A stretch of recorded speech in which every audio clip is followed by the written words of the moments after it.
Bonjour et bienvenue à ce webinaire sur le solaire pour une Afrique meilleure, sponsorisé par Jinko Solar. Vous pouvez nous suivre en direct sur LinkedIn, Facebook, Twitter et YouTube. Et vous pouvez également regarder l'enregistrement sur notre chaîne YouTube. Alors, avant de commencer, j'aimerais m'assurer de la qualité du son. Est-ce que vous pouvez me confirmer dans l'onglet Conversation si vous m'entendez très bien?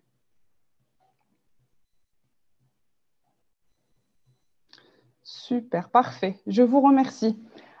Concernant les questions, vous pouvez les poser dans l'onglet questions-réponses et pour ceux qui sont sur les réseaux sociaux, dans la case commentaires. Alors, je me présente, je suis Safa Larziel de Solarabic, qui est la plus grande plateforme d'énergie renouvelable de la région MENA.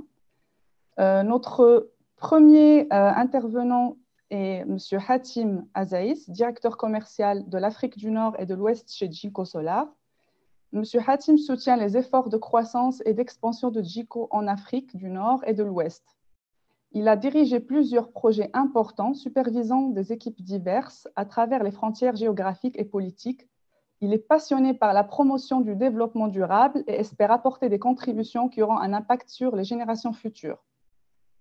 Monsieur Hatim va nous parler de la contribution de JICO Solar dans l'industrie solaire en Afrique, l'impact social du solaire, et l'impact du solaire sur la création d'opportunités d'emploi. Dans la deuxième partie, notre intervenant est M. Pathé Diagné, directeur général de Flex Energy. Il a réalisé de nombreux projets dans les énergies renouvelables dans l'Afrique de l'Ouest. M. Diagné va nous parler du pompage solaire en Afrique, le solaire pour le réseau d'approvisionnement en eau courante et le solaire pour le secteur commercial et industriel. Ensuite, dans la troisième partie, nous allons avoir M. Mehdi Alami, directeur du développement des affaires en Afrique du Nord et de l'Ouest à JICO Solar. Mehdi a rejoint l'IDEC où il a collaboré au développement de nouvelles opportunités dans le domaine de l'énergie et de l'efficacité énergétique. Puis, au sein de Nexans, il a contribué aux réalisations de grands projets dans le marché des énergies renouvelables. Monsieur Mehdi Alami va nous parler de l'importance de la sélection des composants solaires de haute qualité et la durée de vie d'un système solaire. Et pour la dernière partie, nous allons voir Monsieur Siré Diallo, coordinateur de programme à CEREC, ou ECRE, Centre pour les énergies renouvelables et l'efficacité énergétique de la CEDEAO. Monsieur Diallo a joué un rôle déterminant dans le développement et la mise en œuvre de projets phares énergétiques régionaux à la fois hors réseau et à l'échelle des services publics. Il s'agit notamment d'initiatives régionales telles que le corridor ouest africain pour l'énergie propre, le projet régional d'électrification hors réseau, le programme de mini-réseau d'énergie propre, et la West African Clean Cooking Alliance. Monsieur Diallo va aborder les sujets suivants: la vision de CERELEC ou ECRE, l'accompagnement des décideurs politiques dans la promotion des énergies renouvelables, et l'exécution des programmes et projets dans le domaine de l'énergie durable, bénéficiant d'un financement international. Alors, avant de commencer la présentation de M. Hatim Azaïs, nous souhaitons vous poser quelques questions qui vont s'afficher sur vos écrans.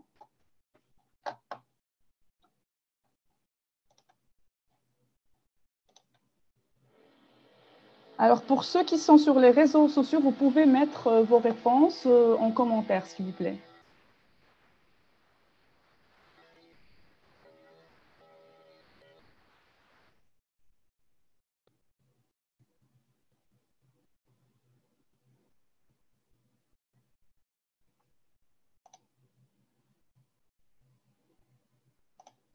Alors, nous avons 43% de participants de l'Afrique du Nord, 25% de l'Afrique de l'Ouest, 7% Afrique de l'Est et 11% en Europe. Ensuite, 4% autres.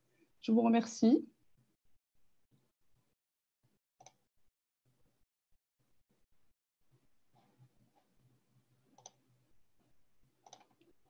Maintenant, je vais lancer la deuxième question. Pareil, pour ceux qui sont sur les réseaux sociaux, vous pouvez nous répondre en commentaire, s'il vous plaît.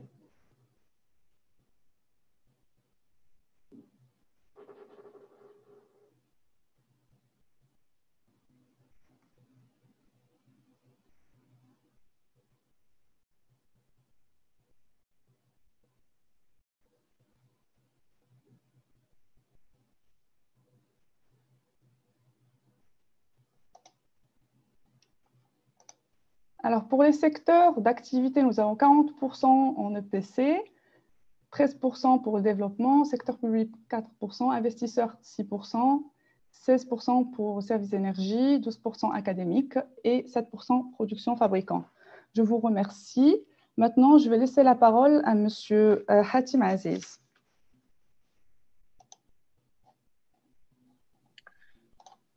Merci Safa, merci à Solar Arabic pour l'organisation de ce webinaire, ainsi qu'à tous les collègues pour leur participation. Bonjour à toutes et à tous.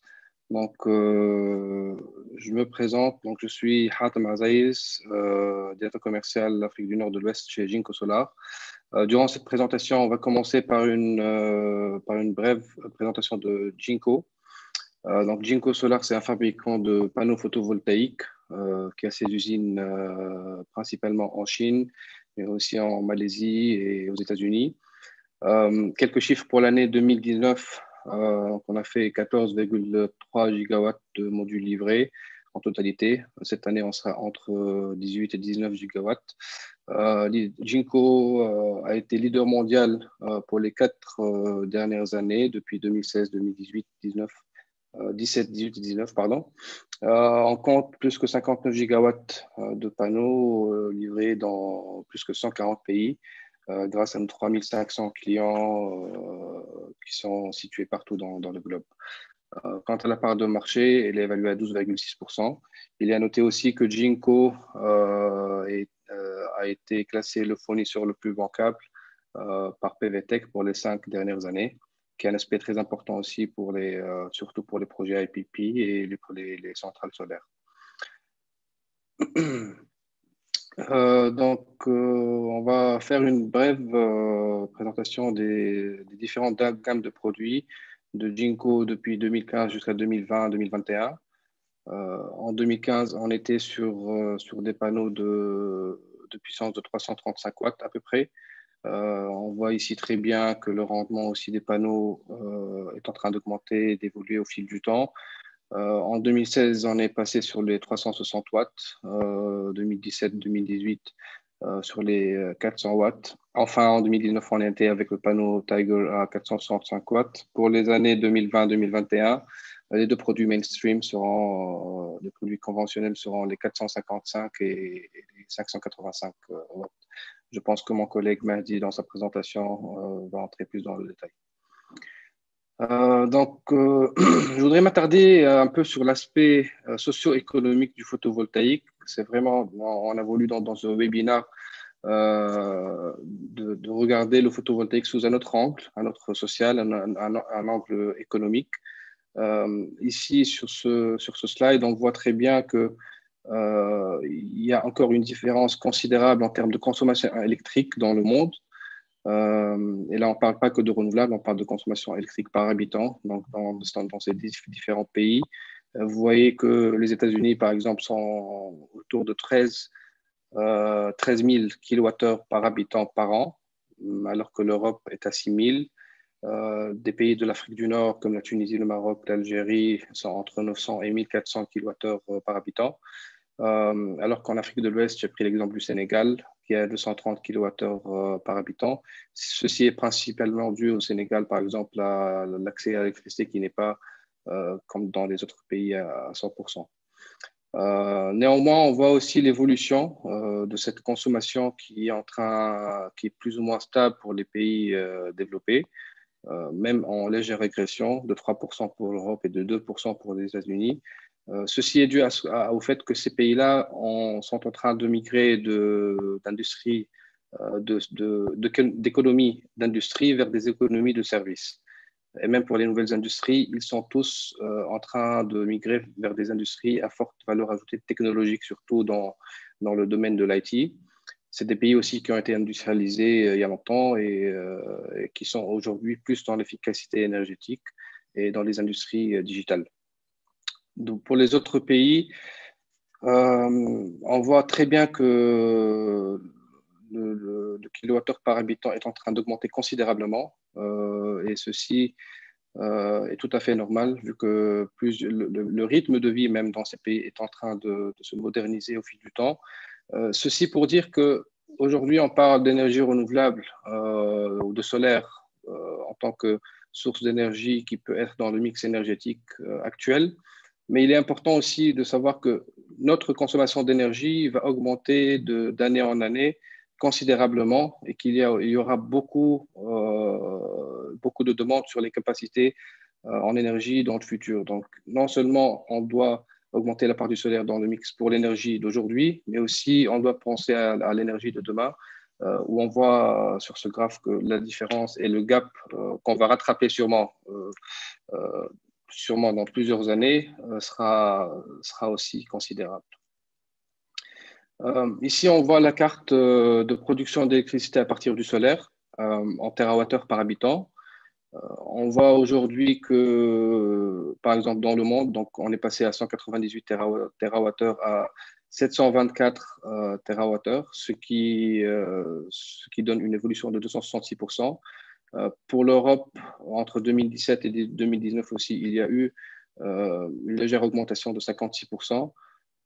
Quant à l'Afrique, c'est vrai que les projets solaires ont mis plus de temps à sortir en Afrique, mais on a vu que pendant ces dernières années, une évolution aussi très considérable a été faite, et ce grâce aux différentes stratégies des gouvernements africains qui savent très bien que le potentiel solaire de l'Afrique peut en faire un continent producteur d'énergie propre par excellence. Donc on voit aujourd'hui par exemple une évolution de presque 2000% en 2 ans des térawattheures produits par les pays africains. Et ceci est un peu, enfin, cette carte est un peu paradoxale parce que ça ressemble un peu à la carte de l'irradiation solaire inversée. C'est-à-dire que les pays qui ont le plus de ressources solaires produisent le moins de solaire. Et on est confiant et sûr que cette tendance va sûrement se renverser une fois que la technologie va être plus mature et que toutes les parties prenantes, dans toute la chaîne de valeur, auront maîtrisé la technologie, que ce soit en termes d'IPP ou de PC. Alors, les différents impacts et avantages du photovoltaïque. Donc, ici, on va couvrir 4 volets principaux. Le volet social. Par ce volet, donc, on parle de création d'emplois, tout simplement, que ce soit pour le business du photovoltaïque, mais aussi pour les entreprises privées. Parce que le photovoltaïque, on va le voir après, il permet aussi, par exemple, de faire des investissements dans des zones rurales, des investissements d'hôpitaux, d'écoles qui n'ont pas accès à l'électricité. Et ceci permet donc aussi dans d'autres domaines de créer plusieurs emplois. L'indépendance énergétique, c'est un sujet très important aussi. Il s'agit de sujets d'intérêt national pour les différents pays. Donc, on veut vraiment être de plus en plus indépendant énergétiquement, surtout après cette crise de Covid qui nous a montré qu'il vaudrait mieux qu'on ait la meilleure visibilité possible en termes de consommation énergétique pour être moins dépendant aussi, par exemple, des prix des barils qui montent ou qui descendent au fil des années.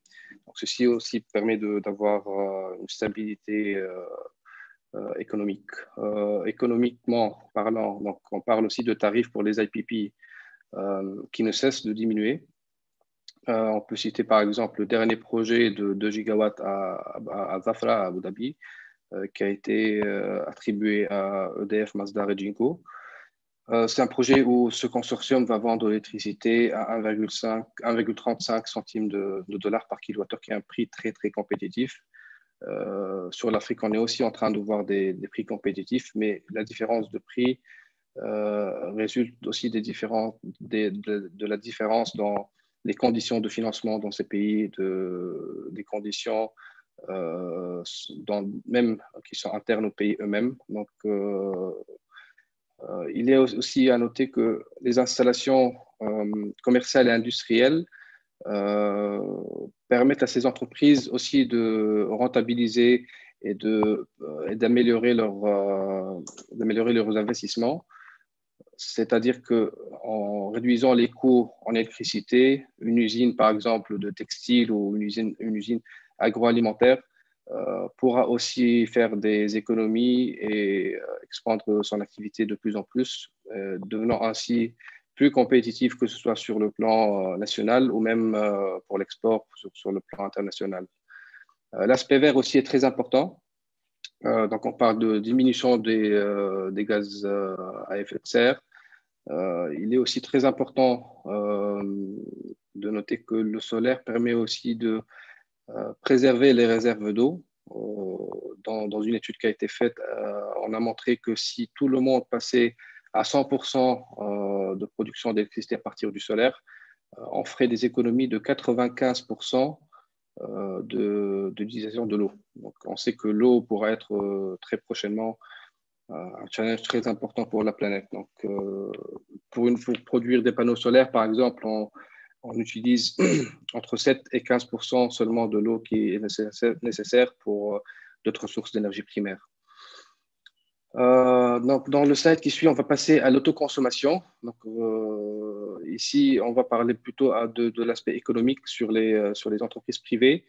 Là, on a un exemple d'un projet de 1,5 MW sur toiture pour un client industriel qui a été partagé par Actim Energy. Nos remerciements à Actim. Donc, dans ce bilan énergétique, on voit que ce client, donc, via le solaire, va faire une économie considérable dans sa facture d'électricité. On voit ici, en couleur jaune, la puissance ou bien l'injection, disons, du solaire qui sera consommée par l'usine. Ici, en orange, on va avoir le complément du réseau. Et en couleur gris, on va voir l'excédent qui va être injecté sur le réseau. Donc, on est à peu près à des taux d'autoconsommation qui sont entre 80 et 100%. Ce taux d'autoconsommation représente l'énergie qui est consommée par l'usine par rapport à l'énergie consommée et injectée sur le réseau. Sur le plan économique pour cet exemple, donc on voit ici un peu les chiffres. Comme on a dit, un taux d'autoconsommation de 95%, taux de production utile de 66% et un taux global de 38%. Donc, si on fait les calculs avec le CAPEX, avec le montage financier, on est sur un TRI en fonds propres de 28%. Donc, un retour sur investissement de 7 ans, qui est, à mon avis, très intéressant pour les industriels. On voit aujourd'hui, comme ce qui s'est passé récemment avec cette situation de Covid, que le risque dans l'investissement devient un facteur de plus en plus important. Donc, avoir un projet solaire avec un retour sur investissement de 7 ans, sans risque pratiquement, parce que le seul risque serait que la planète Terre sorte du système solaire ou qu'on n'ait plus de soleil. Donc, je pense que ces chiffres-là démontrent encore une fois l'importance du solaire, même pour les industriels et pour les compagnies commerciales.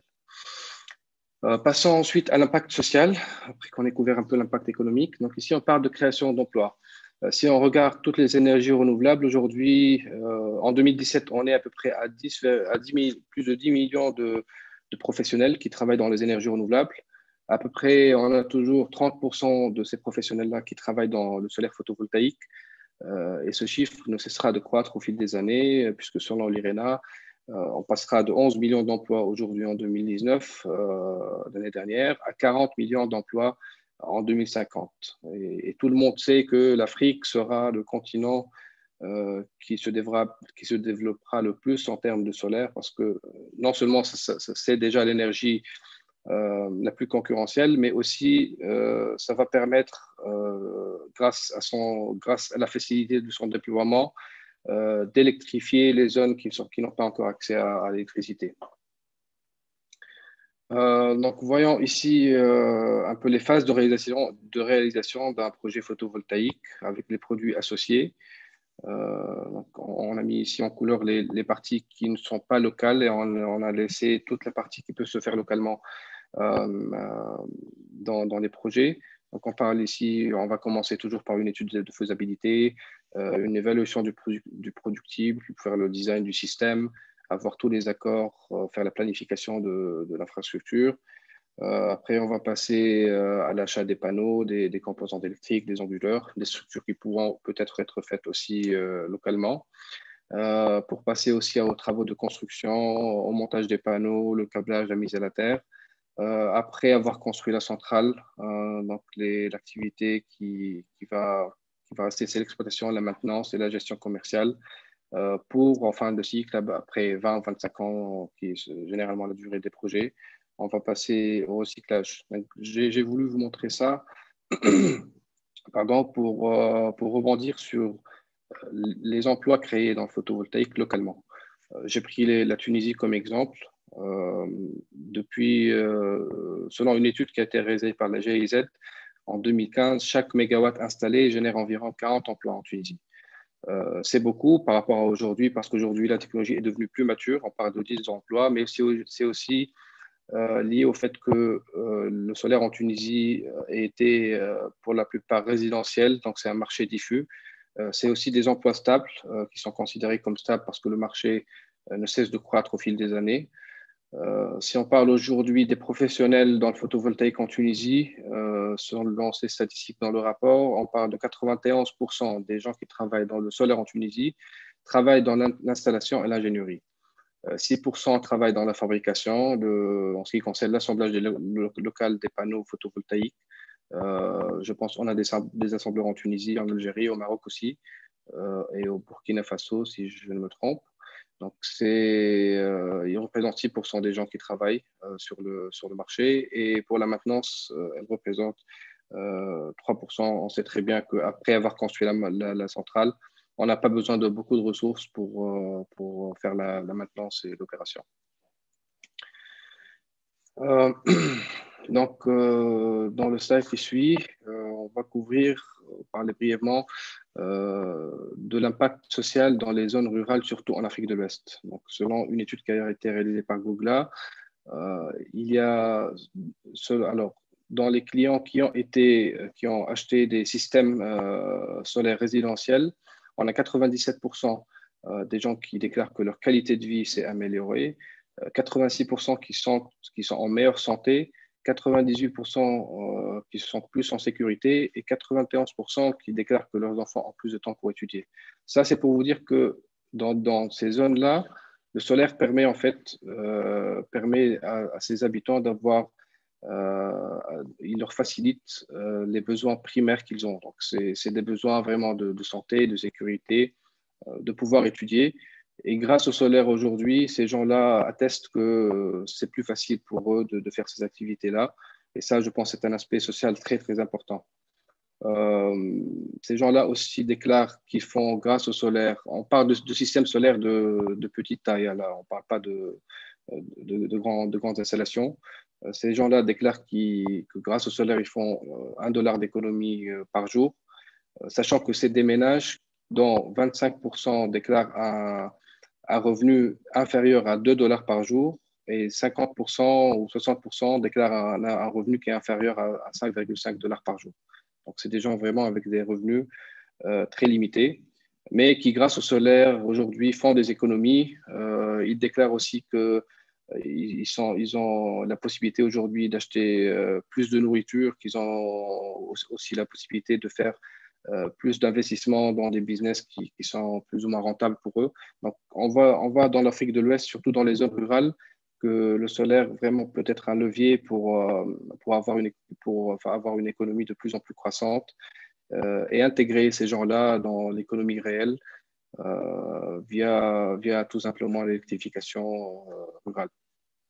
Enfin, pour terminer, c'est aussi intéressant de voir que 38% des emplois sont en fait occupés par des femmes. Donc, c'est non seulement des populations rurales, mais aussi les femmes trouvent une bonne part disons, du gâteau. Elles sont aussi actives dans le solaire et dans ce contexte, je pense, je ne sais pas si ça fait un peu. On a une vidéo qu'on a voulu présenter pour un projet de 500 kilowatts qui a été réalisé en Gambie et pour la majorité, il a été réalisé par les femmes. C'est la plus grande installation solaire en Gambie jusqu'à ce jour. Donc, ce fut la fin de ma présentation. Je vous remercie pour votre attention. Et si vous avez des questions, je serai ravi d'y répondre. Donc, je laisse la parole à Safé, s'il vous plaît, si vous pouvez mettre la vidéo. Merci beaucoup, Hatim Aziz. Mounir, could you please run the video?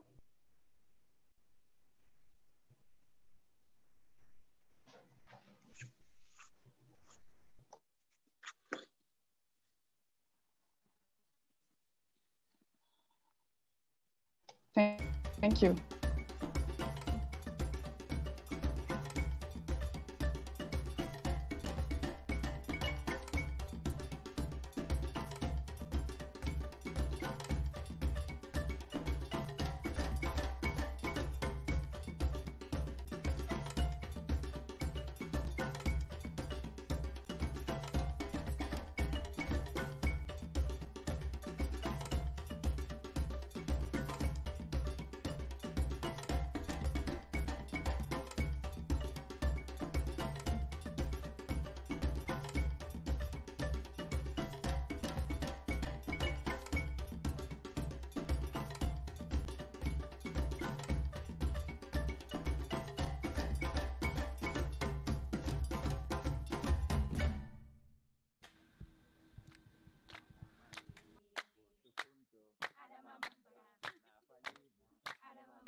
So I have so many opposition.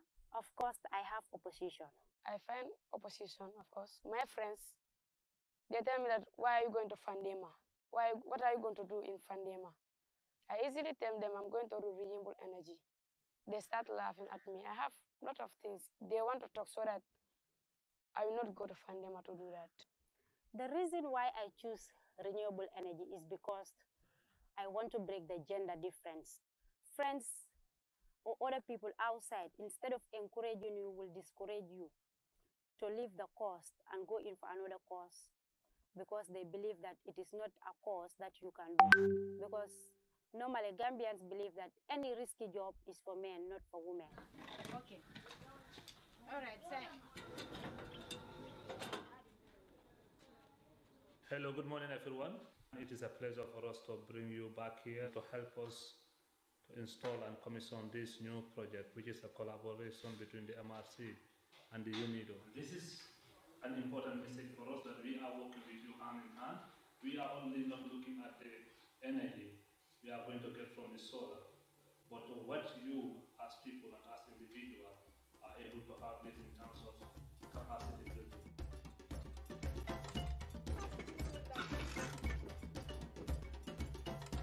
It is the biggest installation in the whole Gambia, and plus it is my first biggest installation that I ever did in life. We are installing 1,678 solar panels in MRC right now.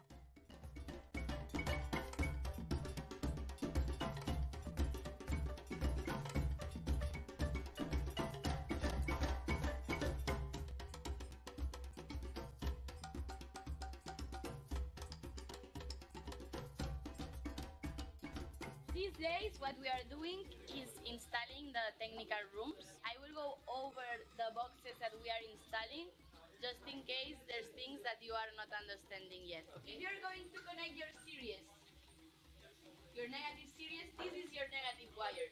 It doesn't matter what it has here. But because of the tape that is there as red, we assume that this cable is positive. Yeah. So I think that is what should be explained more in detail so that they know. In my family, it changed my lifestyle. Now at home, any electrical problem, they will say, call service, have a clue about it. So that changes. It makes me at least honored in the family that I can do something.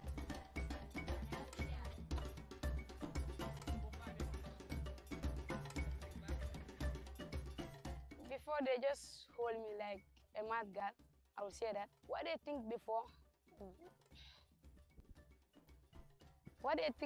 that I cannot make it. But now I have the confidence in myself that yes, I can do it. I want to see myself as a qualified engineer. So when I have company, I will give the 95% opportunity to the ladies so that they will be the future leaders of tomorrow.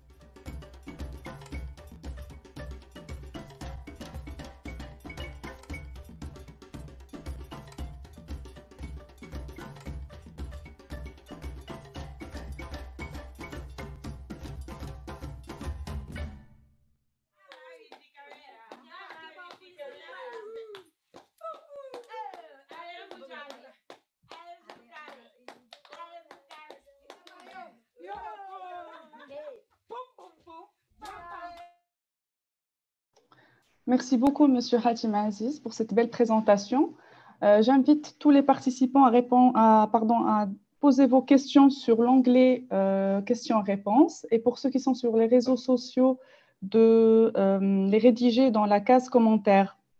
Maintenant, je laisse la parole à Monsieur Pathé Diagné. Monsieur Pathé, vous pouvez partager votre écran.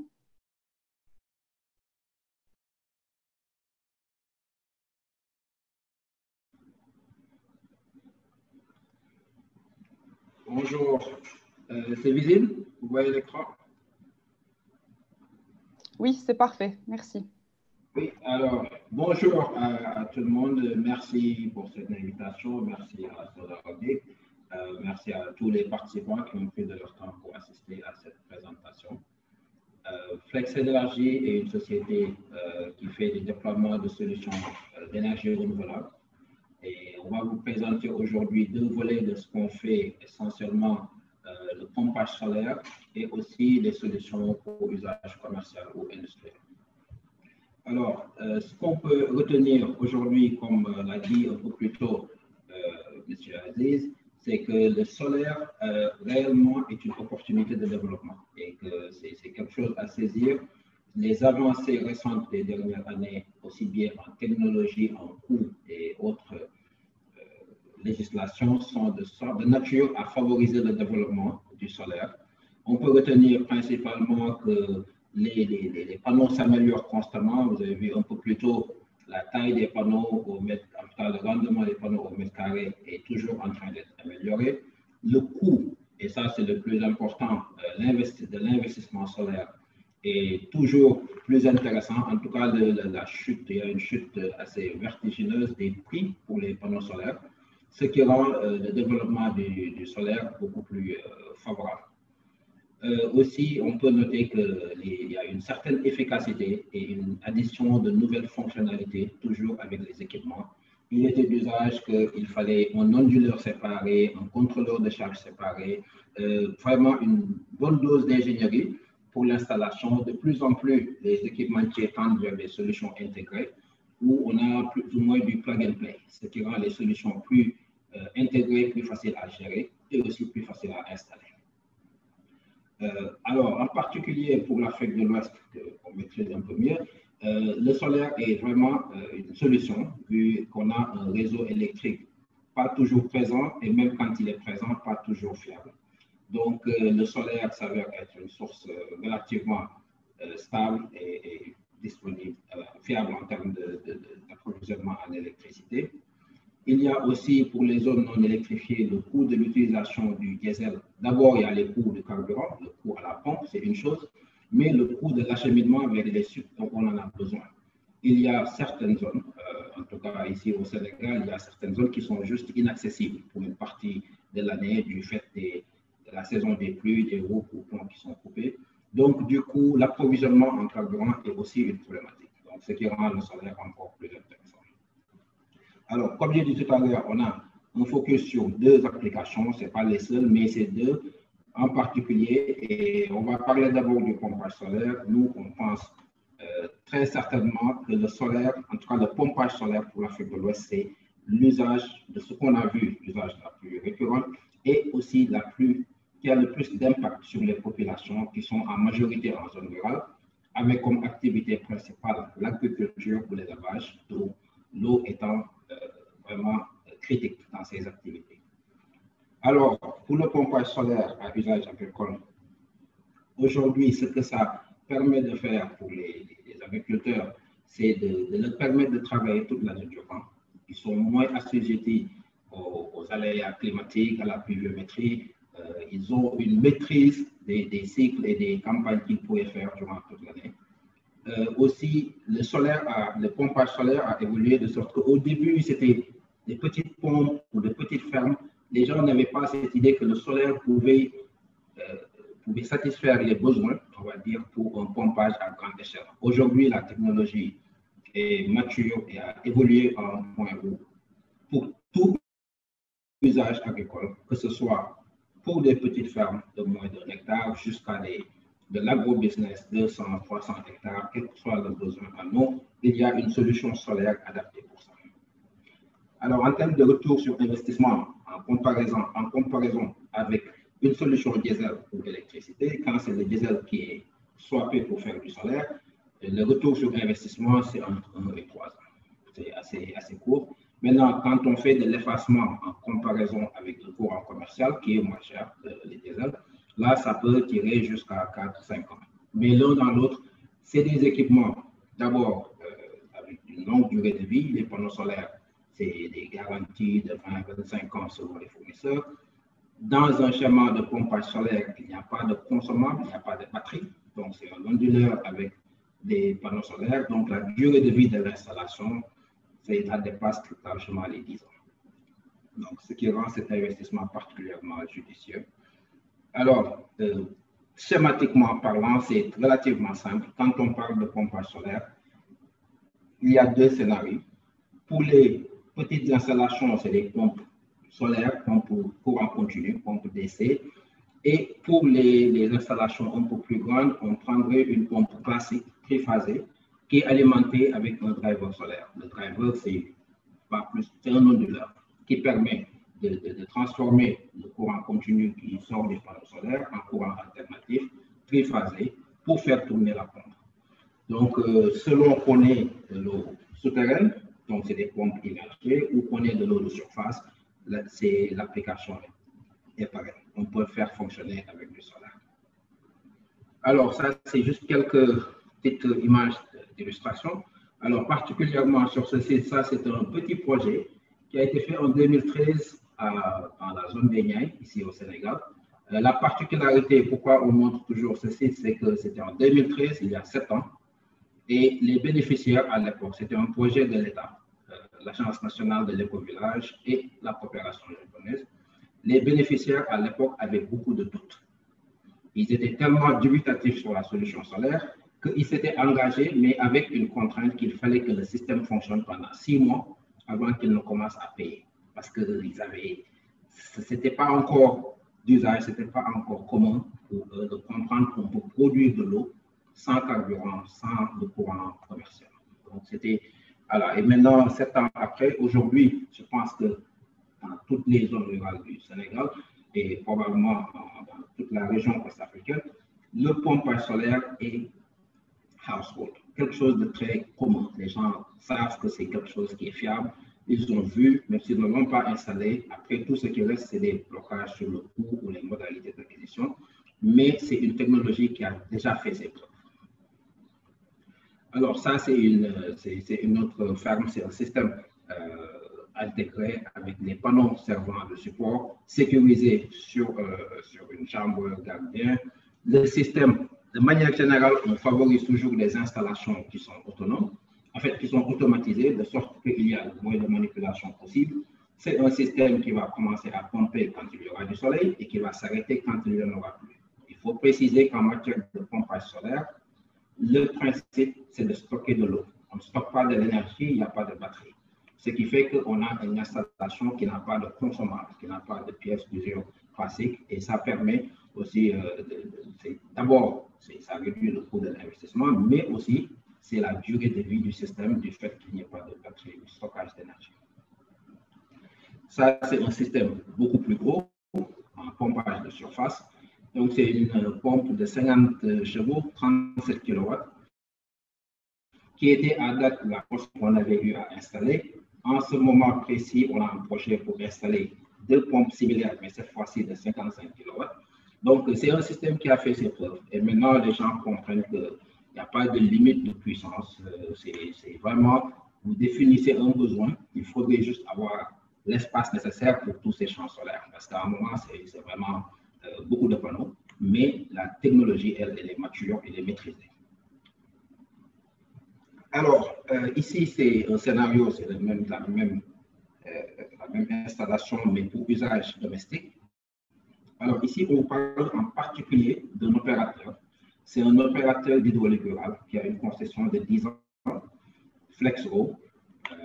Vous pouvez imaginer, société jumelle à Flex Energy, qui est en train de déployer le pompage solaire.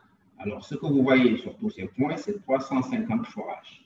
L'hydraulique rurale au Sénégal, c'est un système avec forage, château d'eau et c'est un système multivillage. Donc, chaque point de forage château d'eau va polariser une 10 à 15 villages qu'ils vont desservir par gravité à partir du château d'eau. Alors, ce qui est en cours en ce moment dans ce projet, c'est une solarisation intégrale de ces 350 points de production, mais pour l'eau potable cette fois-ci. Alors, tout ce qui est vert, c'est des sites déjà solarisés qui fonctionnent au solaire. Ce qui est jaune, c'est des sites qui ont été transférés par l'État à l'opérateur, mais qui sont dans un processus de solarisation qui n'est pas encore abouti. Et pour ce qui est rouge, c'est des sites qui n'étaient pas encore transférés. Donc, c'est un processus graduel de transfert de ces forages qui étaient traditionnellement gérés par des associations d'usagers du village vers des opérateurs privés qui pourraient assurer avec un SLA des niveaux de service contractuels assez contraignants. Alors, juste un dernier point par rapport au pompage solaire. Ce slide il a pour but de rappeler à tout le monde que quand on parle de pompage solaire, surtout pour les grands débits, on reste d'abord dans les systèmes de pompe classiques. C'est une pompe triphasée à la base, donc qui sait fonctionner aussi bien avec le réseau électrique qu'avec un groupe électrogène. Donc, vous voyez qu'en pleine nuit, on pourrait utiliser la même installation. Il n'y a pas une spécificité sur une pompe qui est solaire. La pompe, elle est classique, elle est triphasée, elle fonctionne normalement avec toutes ces trois sources.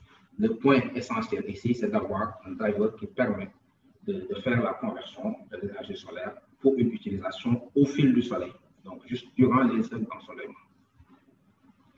Alors, ça, c'est pour la partie pompage solaire. Alors, sur l'autre volet dont on voulait parler, on parlait de l'usage commercial et industriel. Ici aussi, on a noté des avancées assez majeures en termes de technologie sur les systèmes d'autoconsommation. Il y a eu des baisses assez importantes sur les coûts des équipements et aussi, et très important, des législations favorables en termes d'exonération et facilitation douanière de coûts pour amoindrir les coûts du solaire. Maintenant, pourquoi on a fait un focus sur l'autoconsommation? C'est toujours par rapport au fait que cette baisse vertigineuse dont on a parlé sur les panneaux, il n'en est pas de même encore pour les batteries de qualité. Et c'est important dans un système solaire, c'est même essentiel. Les batteries de qualité restent quand même un investissement assez conséquent. Donc ici, l'autoconsommation permet à une structure, à une société, une maison, de produire et de consommer en direct en journée aux heures d'ensoleillement. Ça permet de faire un certain effacement de la consommation et concentrer en consommation diurne le maximum possible. Ça permet de faire des économies. Il y a aujourd'hui des cas concrets qu'on a installés. Bon, ici, c'est une station isolée à Mako, en plein Kédougou, dans une zone non électrifiée. Ça, c'est une station autonome, donc forcément avec des batteries, parce qu'elle fonctionne après les heures d'ensoleillement avec des batteries, mais le solaire est la source principale d'alimentation.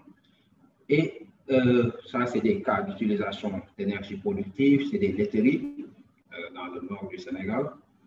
Et ça, c'est le cas. Donc ici, on a autoconsommation et stockage. C'est le cas d'une unité de pisciculture, toujours au nord du Sénégal, vers Ospéto. Et présentement, pour parler d'autoconsommation, on est en train de déployer un projet au niveau du Palm Beach, c'est un hôtel dans la station balnéaire de Saly, de 320 kW en autoconsommation. Donc, c'est un système qui permettra à l'hôtel, en journée, de faire autant d'effacement que possible que les surfaces de toit permettraient. En fait, c'est ça la limite objective. Et ça leur permet d'abord d'avoir une approche très consciente du côté environnement par rapport à leur impact, mais aussi ça leur permet carrément de faire des économies. Ce n'est pas juste de la philanthropie, il y a un gain économique à faire cet effacement en autoconsommation. Donc, en gros, voilà, c'est principalement les deux points sur lesquels on a voulu vous présenter ce que FlexEnergy est en train de faire, mais comme on a dit, il y a d'autres solutions qui s'appliquent au solaire. En résumé, nous retenons juste que le solaire est, de notre avis, une opportunité de développement. Et même ce qu'on a vu tout à l'heure sur les slides de c'est une courbe, en fait, c'est des diagrammes inversés. Les zones où il y a le plus d'ensoleillement, c'est les zones où aujourd'hui on produit le moins d'énergie solaire. Bien entendu, c'est une tendance qu'on devrait renversée et sur laquelle on va compter avec tous les acteurs. Il y en a beaucoup et il y en a qui font du très bon travail pour que le développement du solaire continue dans la lancée actuelle. Il y a l'appui du gouvernement, des différents gouvernements qui poussent dans cette direction et je pense que c'est un effort à appuyer et à consolider. Voilà. Alors, merci beaucoup. Oh, pardon, excusez-moi. On avait parlé pour visualiser un peu ce qu'on a dit, on revient toujours sur le pompage solaire vu l'importance que nous accordons que nous pensons cette application a pour l'Afrique de l'Ouest. Donc, on va juste terminer par une petite vidéo, c'est 1 minute, qui vous permet un peu de reprendre ce qu'on a dit tout à l'heure sur le... Alors, si je peux juste vous présenter cette vidéo.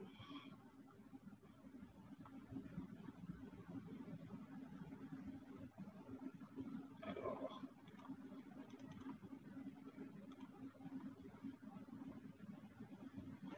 je ne suis pas sûr que vous voyez la vidéo.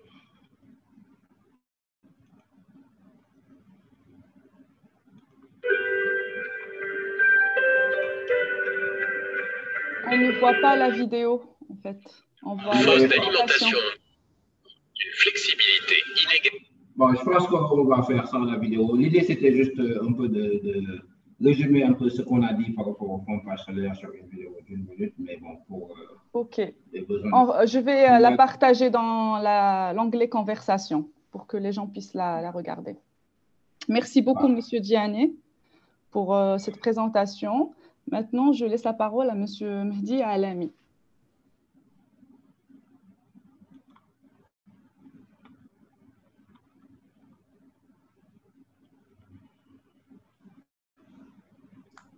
Donc, bonjour à tous.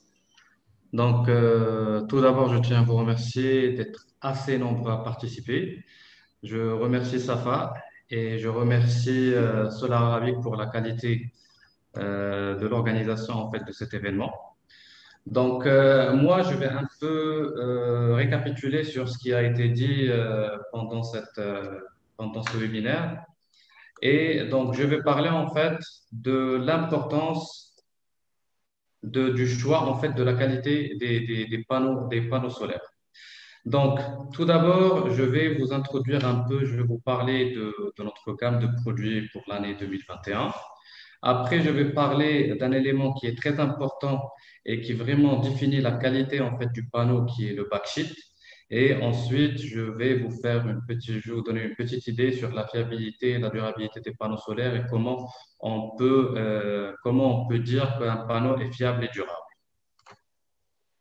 Donc, tout d'abord, je commence par notre gamme produit. Donc, pour l'année 2020, donc, on aura essentiellement 2 gammes de produits. Donc, on aura la gamme Tiger et la gamme Tiger. Donc, la différence entre ces 2 gammes, donc la gamme Tiger, c'est une gamme qui est composée avec des cellules 166 mm. Et la gamme Tiger Pro, elle est composée de cellules qui sont plus grandes, donc des cellules de 182 mm². Donc, la gamme Tiger Pro, elle intègre une technologie nouvelle qui est le Time Ribbon. Donc, cette technologie, en fait, il permet de gagner en efficacité sur les cellules. Et cette technologie, en fait, elle s'additionne à la technologie Half-Cut qui équipe tous les panneaux de Jinko Solar actuellement. En termes de puissance, donc la gamme Tiger, elle va jusqu'à 455 watts et la gamme Tiger Pro, elle va jusqu'à 580 watts.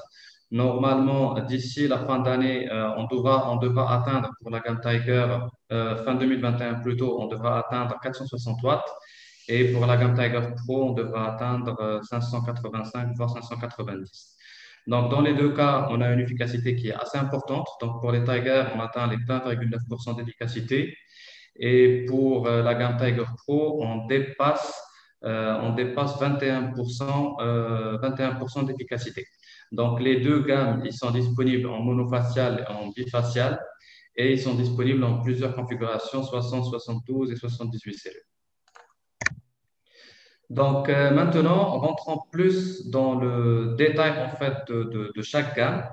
Donc, je démarre par la gamme Tiger, donc, qui est notre première gamme. Donc, comme j'ai dit précédemment, elle est construite de cellules M6, donc c'est des cellules d'une taille de 166 mm avec 9 jeux de barres. Donc là, il y a une nette amélioration par rapport à notre ancienne gamme produit. On a passé de 5 bus bars à 9 bus bars. Donc, l'avantage de cette augmentation en fait, de nombre de bus bars ou de jeux de barres, c'est en gros l'électron en fait, qui est produit par l'irradiation. Il traverse en fait une distance minimale pour arriver au jeu de barres. Donc, on gagne en performance. Et après, il y a aussi un gain au niveau de la solidité de la cellule. C'est-à-dire tout ce qui est micro-fissure, on arrive en fait à l'éliminer avec les 9 bus bars. Et aussi, on arrive à diminuer l'impact des micro-fissures sur la performance en fait, de la cellule. En termes de garantie, donc on passe à 12 ans de garantie au lieu de 10 ans. Et la garantie de performance, on est toujours sur 25 ans, mais on a amélioré en fait nos chiffres. On passe à 2% de dégradation de la performance la première année au lieu de 2,5% précédemment. Et puis, on est sur 0,55% par an au lieu de 0,6% par an sur l'ancienne gamme. Donc ici, on a amélioré la performance des panneaux et on a aussi amélioré la qualité des panneaux.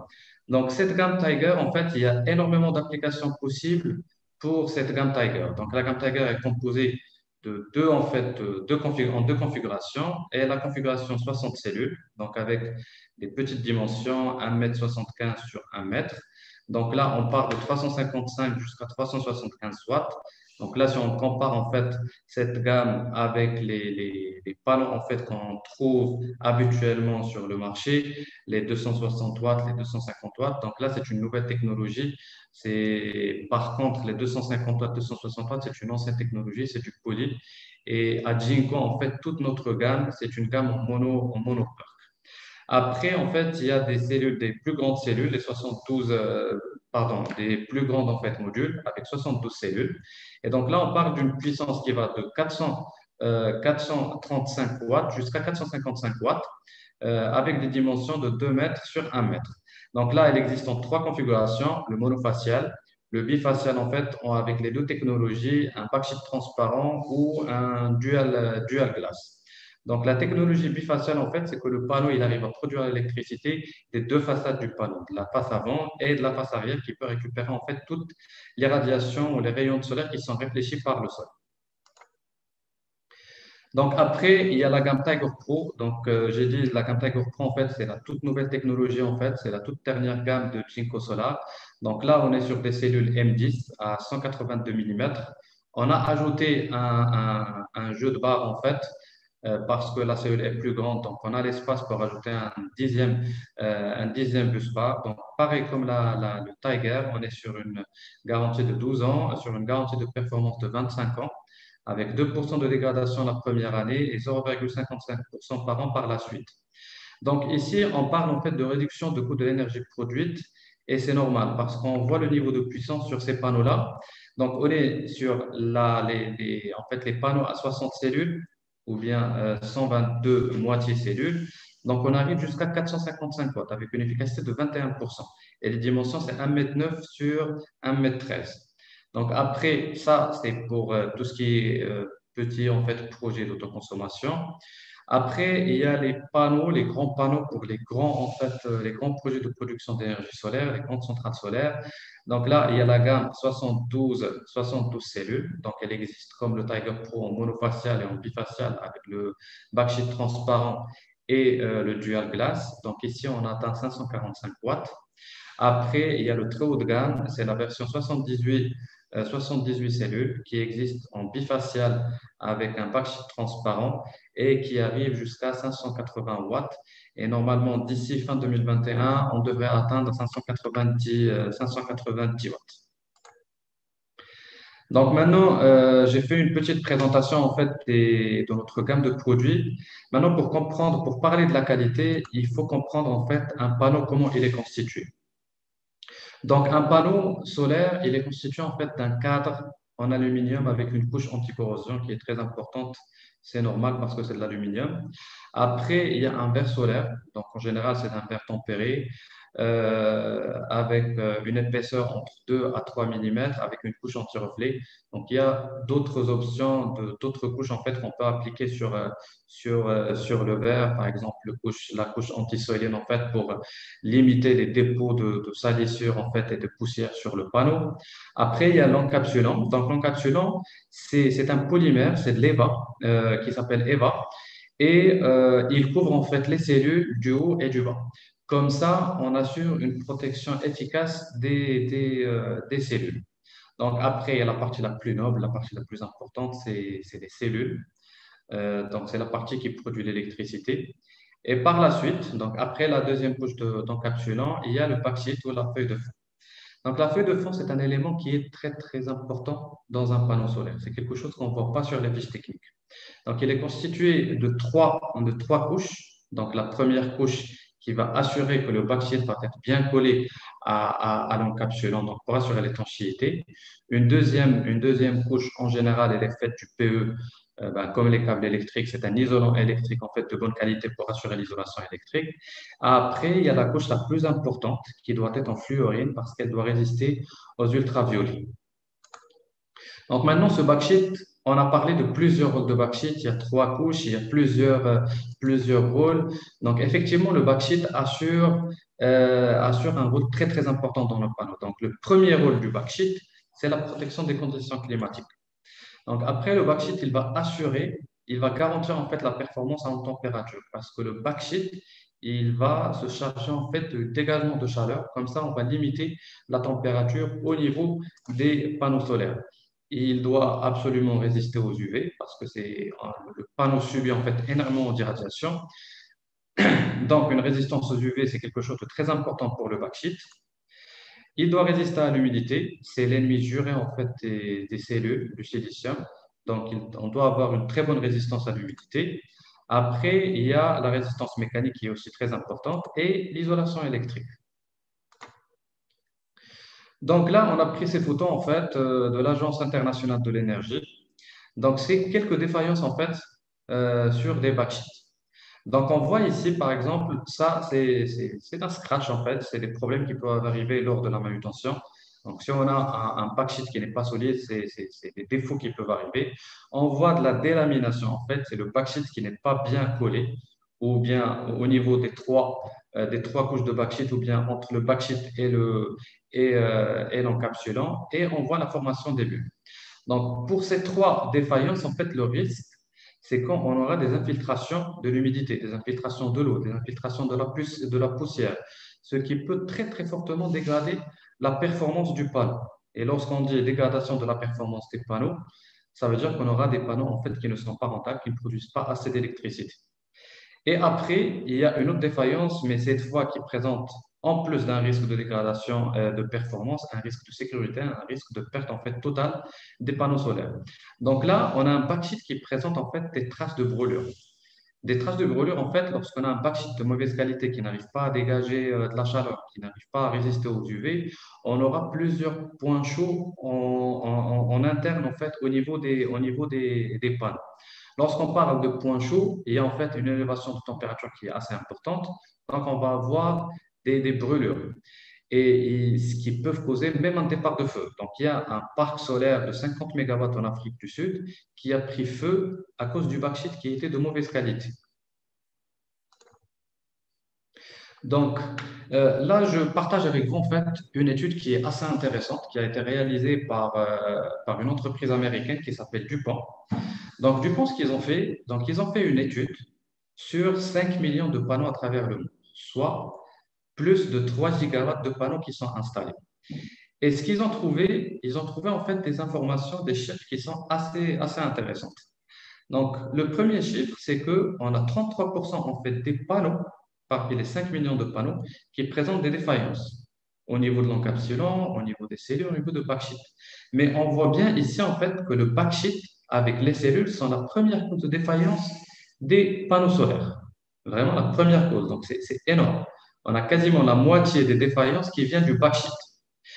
Et ce qu'ils ont fait, en fait, ils ont fait une étude sur ces panneaux. Ils ont classé, en fait, les défaillances selon l'âge de mise en service des panneaux. Donc, et on voit ici que la plupart des défaillances ils vont apparaître après 4 ans. Donc là, aujourd'hui, on est en train de parler des parcs solaires qui doivent durer 25 ans, qui doivent être performants pendant 25 ans. Et on voit ici qu'il y a des problèmes qui apparaissent au bout de 4 ans d'utilisation. Et ce qui est très marquant en fait sur ces chiffres, c'est que les panneaux solaires qui sont équipés avec du Tedlar, c'est le nom en fait commercial d'un produit en fait qu'on utilise pour les backsheets dans la couche extérieure du fluorine. Les panneaux équipés du Tedlar, ils présentent un taux de défaillance de 0,05%, donc largement inférieur à toutes les autres technologies et les autres produits qu'on utilise dans la couche extérieure du backsheet. Et le troisième résultat en fait qu'ils ont trouvé, c'est que pour les panneaux Jinko, on est le seul fabricant en fait qui équipe ces panneaux à 100% par une couche avec une couche de Tedlar au niveau de la couche extérieure du backsheet. Donc on voit ici dans ce graphe, c'est un graphe de Dupont, donc on ne connaît pas en fait ces fabricants. Il y a des fabricants en fait qui proposent du Tedlar en option. On sait pour un IPP, pour un EPC, en fait, la durabilité d'un parc solaire, surtout pour les IPP qui vendent de l'énergie, la durabilité du panneau, c'est quelque chose de très important. Donc, les EPC, ils exigent en fait du Tedlar sur la couche extérieure du backsheet.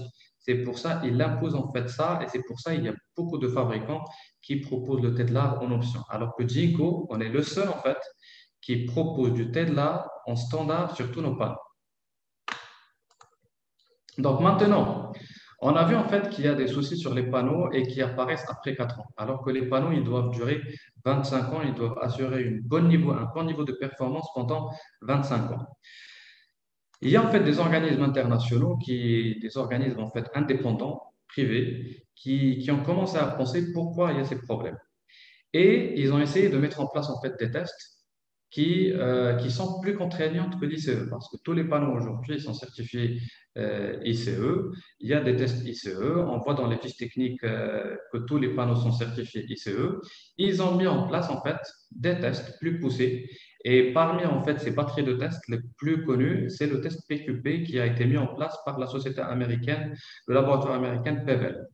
Donc, en comparant en fait les deux batteries de test, le PQP et l'ICE, donc la première chose qu'on constate, c'est que les tests PQP, en fait, c'est un échantillon qui est pris dans le stock du fournisseur. Donc, lorsqu'un fournisseur veut passer du test PQP, il n'envoie pas en fait un panneau à un laboratoire de test comme ce qui se passe au niveau de l'ICE, mais c'est le laboratoire PEVEL qui vient qui fait un échantillonnage, qui prend un panneau au niveau en fait de la chaîne de fabrication du fabricant.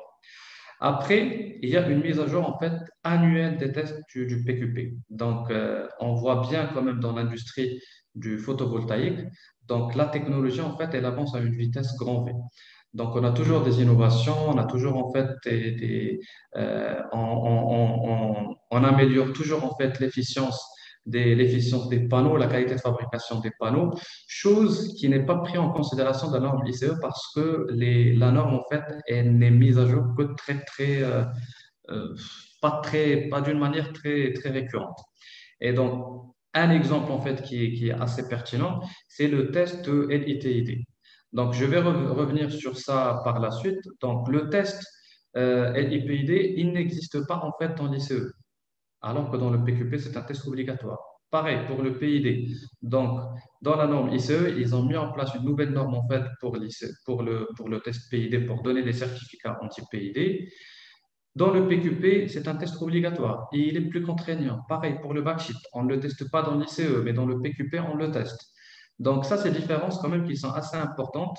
Et l'objectif en fait de PEVEL, c'est de simuler la durée de vie d'un panneau pour être sûr qu'un panneau qui est top performeur en fait dans PQP, il va durer 25 ans, il ne va pas présenter de problème pendant 25 ans. Donc, je vais essayer de rentrer un petit peu dans le détail sans vous noyer en fait d'informations pour en fait comprendre la différence entre un test PQP et un test ICE. Donc, si on prend par exemple le cycle thermique. Donc, le cycle thermique, le panneau il va subir des changements de température entre moins 40 degrés à plus 85 degrés Celsius. Donc, l'ICE, c'est 200 tests.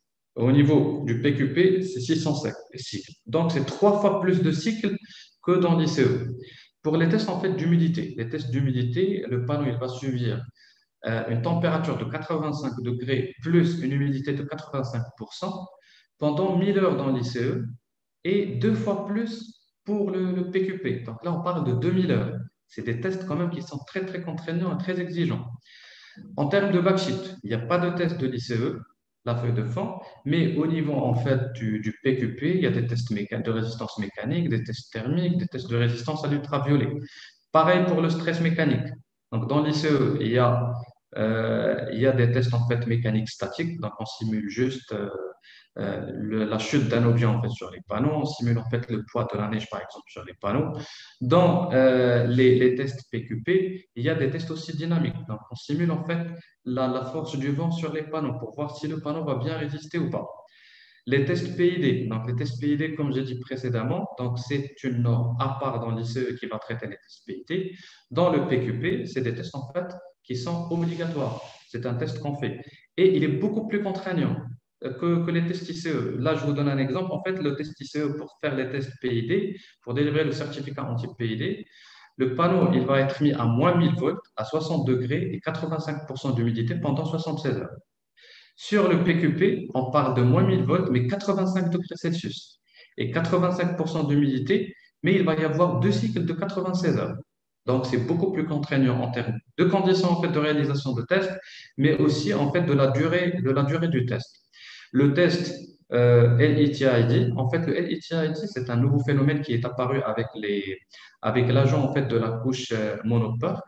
Donc, à des fortes températures, il y a une réaction chimique qui se passe et on a constaté en fait des dégradations de la performance de moins de 10% sur les 3 premières années. Donc, sur l'ICE, on ne parle pas de certificat anti-LETID. Par contre, dans le PQP, on a mis en place des tests pour être sûr que ce phénomène en fait, ne va pas se produire sur les panneaux. Et Jinko, on a été les premiers en fait, à passer ces tests LETID pour être sûr que nos panneaux, en fait, on va respecter nos engagements de performance qu'on va fournir. Après, quelque chose qui est très, très important, c'est que c'est des conditions, il y a des tests en conditions réelles qui vont durer pendant une année. Donc, lorsqu'on dit qu'on est top performeur pour 2020 ou pour 2019… Désolé de te couper. Est-ce que tu peux, s'il te plaît, conclure en 2 minutes la présentation? Bien sûr, Merci. il me reste 2 minutes et je vais conclure. Merci petit peu beaucoup. moins. Donc, pour conclure en fait ma présentation, donc Jinko, on est aujourd'hui fiers en fait de notre engagement avec les tests PQP. Donc, on a fait tous les tests de 2014 jusqu'à 2020. Donc, 2015 n'apparaît pas ici parce que les tests PQP n'ont pas été réalisés en fait en 2015. Donc, on est 2 fabricants au monde qui ont réalisé en fait les tests PQP et qui sont top performeurs depuis 2014 avec tous les tests réalisés par PVL et DNVGL. Mais heureusement, on voit en fait qu'il y a d'autres fabricants qui s'intéressent à ces tests et qui commencent en fait à participer à ces tests PQP pour en fait améliorer la qualité de leurs produits. Donc, j'espère que j'étais très clair. J'espère que ce n'était pas trop long pour vous. Et je vous remercie pour votre attention. Donc, je vous rends le micro, Safa. Merci beaucoup, Mehdi. C'était une très belle présentation. Nous sommes désolés, Monsieur Siré ne va pas pouvoir nous joindre. Il a une urgence. Donc, nous allons passer directement à répondre aux questions-réponses. Alors, la première question que j'ai, ce serait pour Monsieur Mehdi. C'est M. Mohamed Seidi qui a une demande sur la disponibilité des produits au Maroc et aussi quelle gamme de produits vous commercialisez au Maroc aujourd'hui. Votre micro, il est coupé. Donc aujourd'hui au Maroc, on a 4 distributeurs qui sont en fait listés sur notre site internet. Et aujourd'hui, on propose la même gamme, en fait, Jinko propose la même gamme partout dans le monde. Donc, la gamme que j'ai présentée aujourd'hui, c'est la gamme qui est disponible aujourd'hui au Maroc. C'est la gamme Tiger Pro plus la gamme Tiger. Bien sûr, c'est nos distributeurs, ils ont des stocks en fait de notre ancienne gamme, à savoir Cheetah. Et donc, ces produits-là, ils sont disponibles au Maroc et ils sont disponibles à la vente actuelle. Merci, Mehdi. Maintenant, j'ai une question pour Monsieur Diagné sur... c'est Monsieur Omar Barquet qui demande comment réussir une installation solaire dans une ferme agricole avec des équipements solaires de qualité.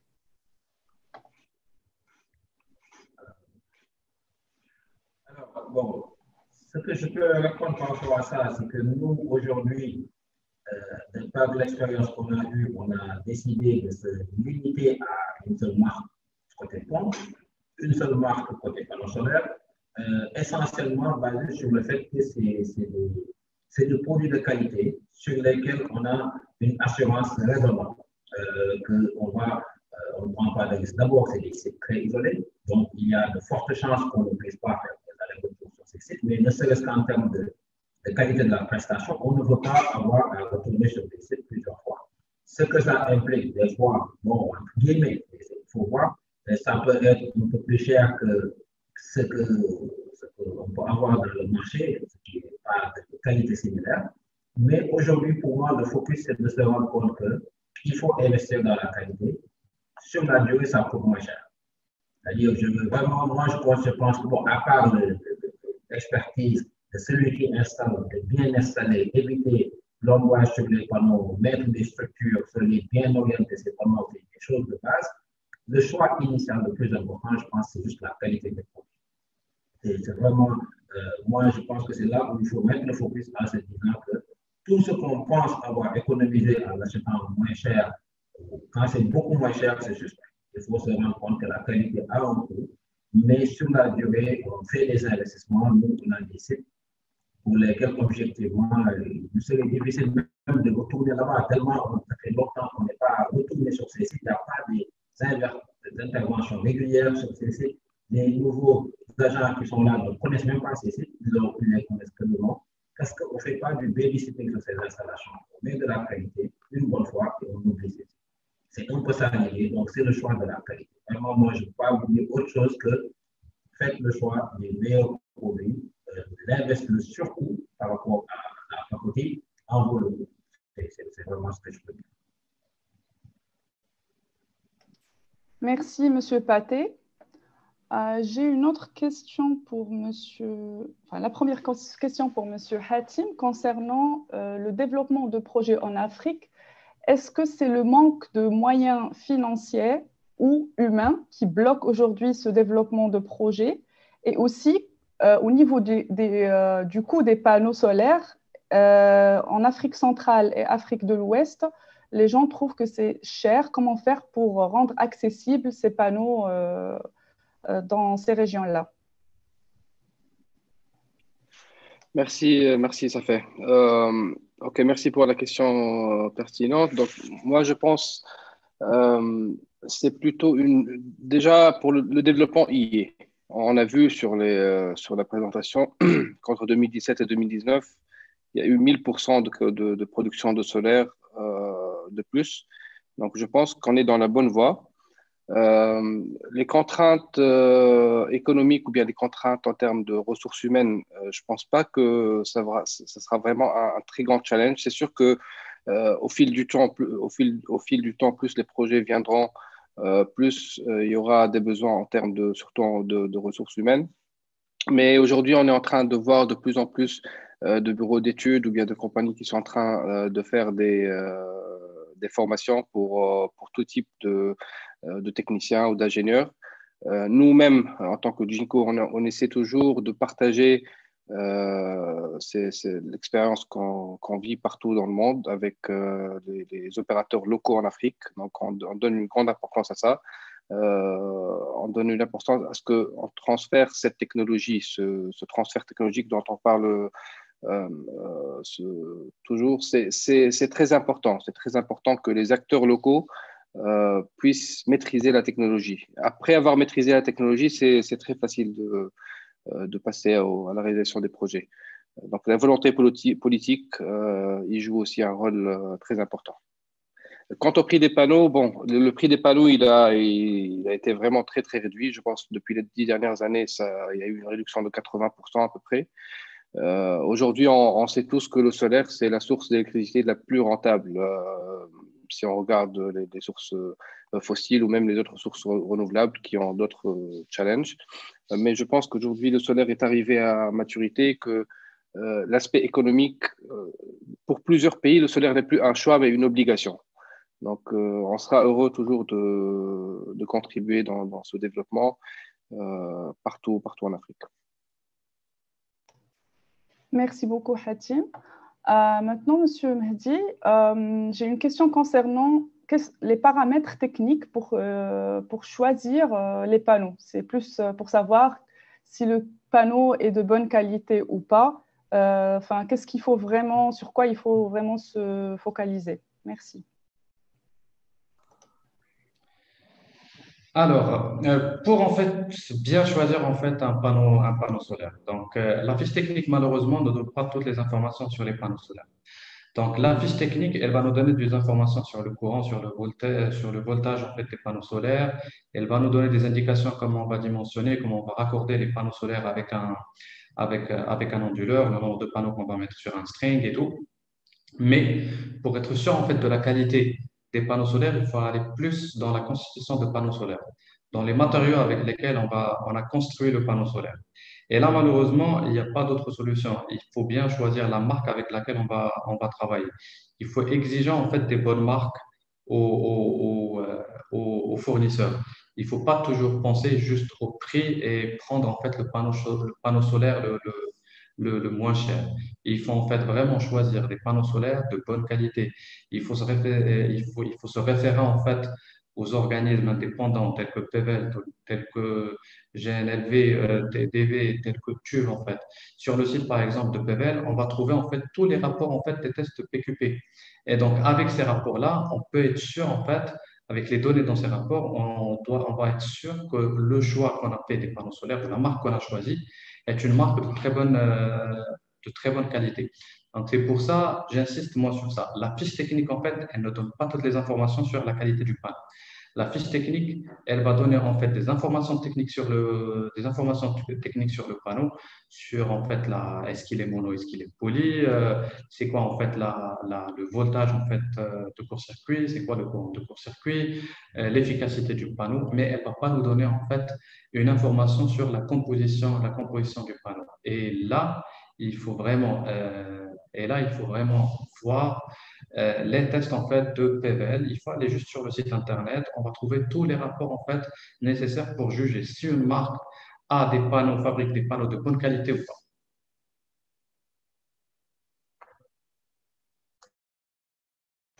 Merci beaucoup, Mehdi. J'ai une question qui concerne des plateformes de formation. Est-ce que Jinko Solar dispose d'un centre ou de plateforme de formation sur le solaire? Je ne sais pas si Mehdi peut me répondre ou Monsieur Hatim. Ok, je vais prendre la question. On n'a pas de centre de formation dans le solaire. Notre activité principale, c'est la fabrication de panneaux. Mais par contre, on serait heureux de contribuer s'il y a des bureaux d'études qui ont besoin d'informations de notre côté ou bien qui ont besoin de support technologique, disons. On serait heureux déjà à travers ces webinaires, je pense qu'on participe aussi dans un sens un peu au partage d'informations. Mais s'il y a des options de collaboration avec des centres de formation, on serait aussi ouvert à ça. Merci beaucoup, Monsieur Hatim. J'ai une autre question concernant l'Algérie. Pourquoi n'y a-t-il pas de projet solaire en Algérie? Alors, en Algérie, il y a un projet solaire qui a été construit depuis des années. C'est un projet, je pense, de 250 MW. Il y a aussi des appels d'offres qui ont été lancés dernièrement par la SKTM. Un appel d'offres de 50 MW et un autre appel d'offres de 150 MW. Mais je pense que les acteurs locaux aujourd'hui en Algérie sont en train de revoir leur stratégie et que dans très peu de temps, il va y avoir des projets qui vont sortir très prochainement. Donc, ça ne va pas tarder. Jusque-là, il y a eu quelques projets, mais je pense que l'Algérie a aussi un potentiel énorme en termes de solaire. Ils ont une stratégie aussi de compenser, même s'ils sont producteurs d'énergie fossile, ils ont aussi l'intention de maximiser le solaire dans leur mix énergétique grâce aux ressources qu'ils ont. Donc, je pense qu'il y aura bientôt des projets en Algérie. Merci beaucoup, Monsieur Hatim. Merci à tous les participants. Je vous rappelle que vous pouvez regarder ce webinaire sur notre chaîne YouTube. Et à très bientôt pour un prochain webinaire. Merci à tout le monde. Merci à tous. Merci Safa, merci à tous pour avoir participé.